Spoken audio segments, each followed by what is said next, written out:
My brother proposed to my fiancée, his ex, and I'm pissed. My 28M brother, Mark, 26M, used to date my fiancée Jen, 26F, a year ago. For context, they dated back in August 2022. They were only together for a month before he broke things off with her because he was bored of being in a relationship and never really wanted to settle down anyway. At the time they were dating, I was in a different state, so I had no idea he even had a girlfriend, and I had no idea who Jen was until I met her. Jen and I met at a bar when I moved back in October and hit it off really well. She was easily the most beautiful and intelligent woman I ever met, and we met up a few times more before we made it official. Fast forward to December, and I finally bring her up to my family and propose them meeting her at Christmas. They knew I was in a relationship, but I'm not the most open about my personal life, so I kept details about her to a minimum until I knew how serious we really were. My parents asked to see pictures, and they started passing my phone around the dinner table. Mark saw it and blew up, calling me a shit brother for dating his ex-girlfriend, and he demanded I break it off with her. I refused. When I asked Jen about it, she confirmed they dated and gave me the details about their breakup. It took a few weeks, but eventually Mark stopped bringing up me dating his ex, and I thought he was over it. On Jen's birthday this year, I took her out to a fancy dinner with both of our families and her closest friends, and I asked her to marry me. Mark flipped once again and blew up about me proposing to her, which I and my sisters immediately shut down. The incident happened this past weekend. Mark had been pretty quiet about the whole thing for the last 2 months. I didn't see him much and figured he went low contact with me, which I had no problem with. Then he invited me and Jen for family dinner at his apartment with my parents and sisters. I thought it was weird, but my parents and sisters were also going, so we agreed to go. The dinner was nice, nothing too fancy, and we moved to the living room to talk. About 30 minutes into normal conversation, Mark stood up and told us he had an announcement. He made a long speech about being happy to have his family around for his big moment, then got on one knee and pulled out this cheap ring while asking Jen to marry him. Jen was confused and obviously uncomfortable and demanded that he put it away and stand up. My dad tried to make a grab for Mark, but I got to him first and punched him. I won't repeat most of it, mostly because I was too angry to even listen most of it, but he said something along the lines of wanting to show me that Jen wasn't really into me and just wanted to get back at him. Before it could get worse, my parents rushed me out and promised to talk to him. It's been a few days since it happened, and I'm still pissed off. I don't know what to do at this point. I'm scared Jen might have second thoughts marrying me because of this. Any advice? Update 1. I called Mark and asked him to meet up with me at my place to talk. I told him I would prefer Jen to be around for the talk as well, but I was cool with it if he didn't want her there. He agreed to talk to both of us and showed up at my place around noon today. It was pretty quiet for a few minutes before I started the conversation. I apologized for not warning him I would be proposing to Jen, and I apologized for hitting him. He said it was whatever, but he appreciated the apology. I told him what Jen had said about the relationship and breakup when I asked her about it, and I asked him to confirm if it was true. I pretty much said that his reaction throughout the whole thing has been extreme, and I wanted to make sure I wasn't misunderstanding their relationship or downplaying how serious they were. He confirmed that they only dated for a few weeks, and he broke up with her because he lost interest. Jen asked if he was acting like this because he still had feelings or regrets about ending things with her. He said he could admit he thought she was more attractive than when he last saw her, but there weren't any feelings or regrets. He said he just didn't like seeing a girl he dated, even if it was short-term, with his older brother, and as a man, I shouldn't have violated him by pursuing things with his ex. I reminded him that I had no idea they dated, so it wasn't like I consciously did this, knowing their history together. He shrugged me off and said it didn't matter. I still should have broken it off. He was adamant that if the roles were reversed, he would have done the same thing, which I doubt. I asked him why he proposed to her if he didn't have any lingering feelings. Basically, to sum it up, he was talking about it to one of his buddies who was around when Mark and Jen dated, and the guy put the idea in his head that maybe Jen knew from the start that we were related and was doing this to get back at him, considering Jen had been hung up on him after they ended. He and his friend thought it would be a good idea to test it and see if they were right, so he came up with the idea to propose and see if she dumped me for him. Jen asked him to elaborate on why he thought she was hung up on him, and he told her that he heard she was asking about him following the breakup and still hanging out at the places they used to go to, so it was a valid assumption. Then for her to pop up randomly with his brother affirmed his suspicions. Jen told him she'd only asked about him once following the breakup, and she'd been hanging out at those places with friends before they started dating, and she wouldn't avoid them because of a breakup. She also told him she was offended at the idea that she would go as low as to pursue me, just to get back at him. He shrugged and gave her a half-assed apology, but said she had to see it from his point of view. He asked her if she really didn't know, and she told him that she didn't see the resemblance in us until we were in the same room, and we act nothing alike, so it never crossed her mind. And he said, "Okay." That pretty much wrapped up the conversation. He did tell me before he left that I could take back his invite to the wedding because he can't bring himself to support our relationship, knowing he used to date her. I told him he didn't have to worry about that, as he was most likely going to be uninvited anyway. It's been a few hours since our talk, and I do feel better. My parents aren't too happy about him being uninvited, but they understood that it was a mutual decision, and probably for the best. My sisters told me they knew he didn't have a good reason for being an asshole, and they don't blame me for not wanting him at the wedding. As of now, I'm going to limit contact with Mark, and I doubt he'll reach out to me anytime soon either. Update 2. So, I've been low contact with Mark since our last conversation. I haven't called him, and he hasn't called me, and our only interactions have been in family settings. As it stands, my mom is now upset that Mark is still uninvited from my wedding. It started with a comment made during my younger sister Sophie, 22F's birthday. Her boyfriend of, I think, 4 years proposed to her at the end of the night, and we sat around talking about what she envisioned for her dream wedding. She talked a bit about wanting a destination wedding and her ideas for the cake and dress. Then she said something along the lines of, "Teddy, I know Mark's banned from your wedding, but you won't care if he comes to mine, right?" I laughed it off and told her I can't get mad about her guest list even if I wanted to. My mom gave me this weird look and asked if Mark was still not invited to my wedding. I told her yes, and she got irritated. She told me she thought I was joking and said I was being unreasonable to go through with banning him from the wedding since he's family. She accused me of holding a grudge just to be petty. I reminded her that he and I agreed on him not coming. I then told her that this wasn't the time to talk about my wedding since the day was about Sophie, and if Mark or her want to talk about my wedding, they can call me another time. Sophie laid into my mom a bit about trying to make her special day about Mark, and my mom dropped the issue. For those of you who might be wondering, Mark wasn't at Sophie's party because he apparently had to work and couldn't make it. A few days later, my mom stopped by my house and said she wanted to discuss my wedding. She asked me why I was so adamant about Mark not coming to my wedding. She said that I shouldn't be so insecure about Mark and Jen's previous relationship, and that uninviting him was a step too far. I told her that Mark and I mutually agreed on him not coming to the wedding, and he can come to me about it himself if he has a problem with it. We got into an argument, and she said that if I wasn't going to re-invite Mark, then she would not be coming either because I'm ostracizing her son. I shrugged and told her if that's what she wants, then she can toss her invite in the trash because I won't beg her to be there. She asked me if I would really be okay with her not attending, and I told her it wouldn't be the first time she missed an event of mine because of Mark. She said I was being an AH for throwing her past mistakes in her face, and she stormed out. I then started getting messages and phone calls from her and a few family members about the whole situation, saying I was in the wrong and urging me to invite Mark just to keep the peace. Jen's also been getting messages from my mom asking her to talk to me and get me to change my mind, but to my knowledge, she hasn't been responding. So far, most of my mom's side of the family are standing in solidarity with her and not attending, while my dad and his side of the family, which is only my aunt and uncle and their 2 kids, agree with me and are still coming. My sisters are also still coming to the wedding, and of course Jen's family too. Also, I talked to Mark about it and asked him if he had a problem with not having an invite.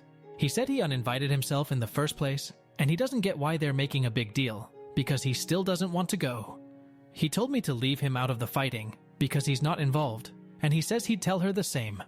As of now, I'm back to being low contact with my mom, but my dad and I are still on decent terms. I'm still deciding on whether I'll re-invite my mom and her family, should they change their mind about the boycott, but the chances are low, and I told my dad this too, which he understands. For now, Jen and I started looking into downsizing the venue since the guest list is significantly smaller.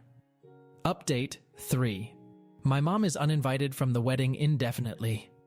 About 2 weeks after she decided to not come to the wedding, she stopped by and said she wanted to clear the air and talk about everything. We agreed and invited her in to join us for dinner. Jen made her a plate of food, and I asked her if she was still planning on not coming to the wedding. She said that while she wants to, she can't get over me not inviting Mark because of a simple mistake. I reminded her that his simple mistake was proposing to my fiancé with me sitting less than 3 feet away from him, and she said it was just a joke. Jen asked her why she wanted to talk if she was maintaining the same stance on Mark coming to the wedding. She said she wanted to talk to Jen, and she was hoping Jen would hear her out and talk me into inviting Mark again. She apparently assumed I was at work, and she'd be able to catch her alone. Jen politely told her that she understood her thought process, but she wouldn't have had that conversation anyway, without me present, since this is about my brother.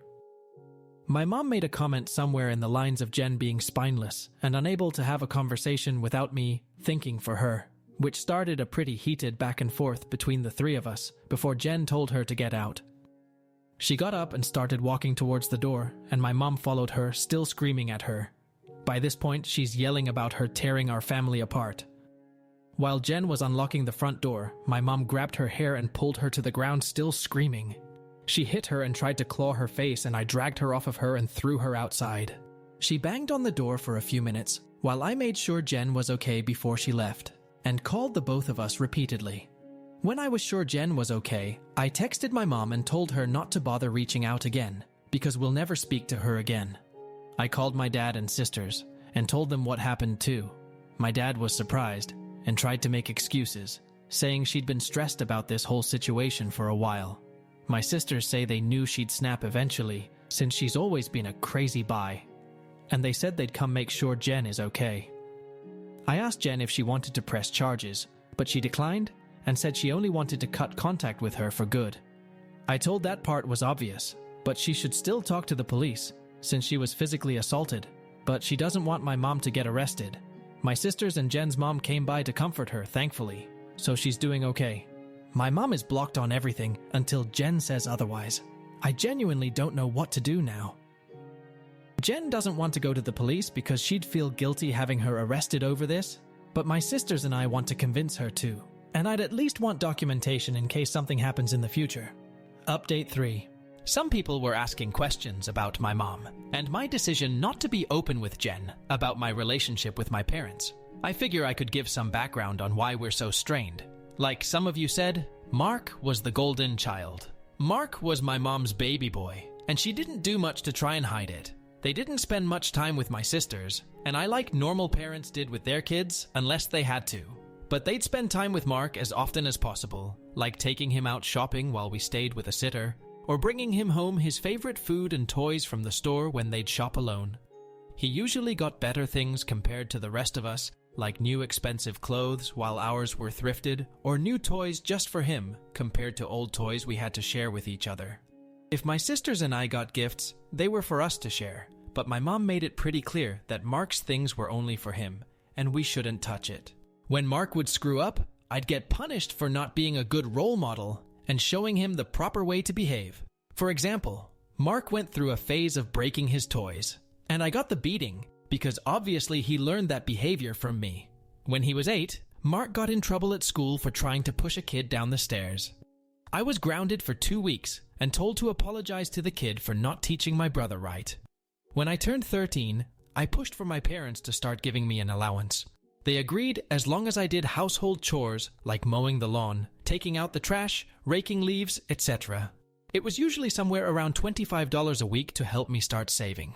Mark saw that I was getting money, and he begged my parents for an allowance too. Instead of making him work, $10 of my allowance money was given to him each week because we were doing such a good job with our chores that he never touched. Whenever I asked him to help, he'd tell me it's not his job to do chores, so why should he bother? It was around this time that I started really distancing myself from my brother. By the time I entered high school, we only talked to each other when we needed small favors or when we absolutely had to. I got my first job when I turned 17 because I wanted to finally get my own car and make money that they couldn't force me to give to Mark. My oldest sister Maggie helped me start my own bank account and showed me how to properly budget and save my money. I got my first car at 18 after all of my hard work. When Mark got his license, my parents asked me to let him use my car to get around and for extra practice behind the wheel. Reluctantly, I agreed, and for a while the arrangement was fine. Mark used my car when I didn't need it and helped maintain it pretty well. When he expressed wanting my parents to buy him his own car, my mom came to me and told me to give him my car because he needed it more. When I refused, she threatened to kick me out. We got in a fight that night, which ended with her giving Mark my car and taking me to transfer ownership of it to him within the following few days. Since I didn't have anywhere else I could go at the time, I just sucked it up and signed it over. When I graduated high school, both of my parents skipped my graduation because Mark didn't want to sit in a long ceremony just to see me get a piece of paper, and my mom didn't want to leave him alone for the night. So I only had the support of my sisters and my aunt and uncle, who wanted to take me out. They ended up having to bring me home at my parents' request, because they made me dinner to make it up to me. It was a dinner I couldn't eat, because my mom put shrimp and chicken on the same serving dish, and I'm allergic to shellfish.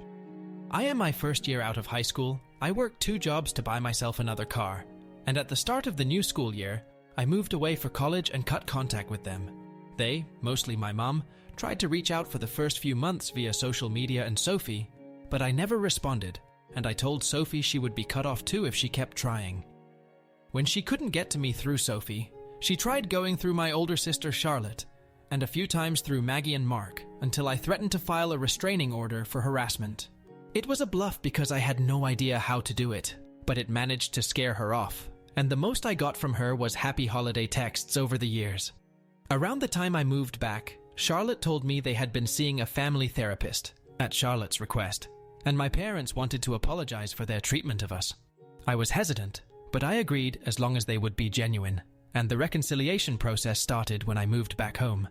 That doesn't even scratch the surface of everything they put me through. And it took a lot for me to even begin to let them back into my life. When I met Jen, I wasn't sure where my relationship with her was going, or where my relationship with my parents was going. I didn't want to mention my family at all, mostly because I was ready to cut contact again if I needed to. Jen was understanding of it being a sore subject and didn't press for more. I hope this helps shed some light on some of the questions I'd been seeing pop up. Update 4. To answer the most common question about why I chose to reconnect after everything, the short answer is because I would do anything for my sisters. Charlotte wanted the entire family around, and for the birth of her first child, and to help her while she adjusts. She didn't want part-time aunts and uncles who would only visit her kid during birthdays and holidays. She was never the type to ask for much of anything growing up, so when she asked if I would be willing to try for her, I agreed because it would make her happy. I also think part of me hoped that maybe they'd changed. I don't regret trying to reconcile either. My parents are still terrible, but I met the love of my life, so I call it a win. A few people wanted to know if there's an update, so here we go. Sorry if it's a mess or confusing. A lot has happened. We filed a report with the police, and we're told that even though Jen doesn't want to pursue anything, it's not up to us to decide whether it goes further, but they would keep our preference in mind. We provided some pretty decent evidence of the assault, including pictures of Jen's face and texts with my mom and dad talking about what happened. We were advised to report and record any other incidents with my mom going further, in case anything else happens. Considering where we live, I doubt it'll go anywhere, but at least we have it on record. I got about 100 angry text messages that tell me they at least spoke with her regarding the incident. My mom tried to corner me leaving my job and screamed at me about trying to ruin her life. She kept screaming that I was an awful son for trying to get her arrested over a small misunderstanding, and she didn't understand what she'd done to deserve being punished like this. I told her that if she didn't like being in legal trouble, then she shouldn't have hit Jen. She demanded I tell the police to forget the report, which I refused. I told her exactly what the officer said about it being out of my hands. She had a tantrum in the parking lot and hit me a few times, just on the chest and arm, before security intervened and dragged her off the property. I had to talk to my boss about the incident. Luckily, she was understanding of everything going on after I explained what was happening. When I got home, I told Jen what happened. She was upset and asked that we discuss the plan with my family moving forward. It was a long talk, But we took the advice of some Redditors and decided to go completely no contact with my family, aside from my sisters. We agreed that having them in my life is adding unnecessary stress for the both of us, and we aren't even married yet. She told me she wanted to consider moving away and putting some distance between us and my family. She said that she tried to stay out of my family issues because it's not her place, but she refuses to put up with my mom and her behavior or my dad enabling her abuse. A lot more was said, too much to put in this post, but I agreed with her that they were more trouble than they're worth, and I also don't want to put up with this anymore. I also agreed to go to therapy, and she's helping me find a therapist. I decided to call my dad after our talk and let him know I would be going no contact. He didn't answer the first time I called, so I left a message asking to have a long talk. When he called back, he asked if it was okay for my mom to be a part of the conversation. I told him it was okay since she needed to hear what I had to say too. The conversation went about as well as you could expect. I told them both that Jen and I are cutting them out of our lives. My dad demanded to know why I would do something like that after going through all the trouble of repairing our relationship. I told him that this entire thing with Mark has shown me that nothing is actually repaired between us, and as far as they're concerned, the world revolves only around my mom and my little brother. I told them that their continued favoritism of Mark has brought our relationship to a point of no return, and that I wasn't interested in holding on to a failing relationship.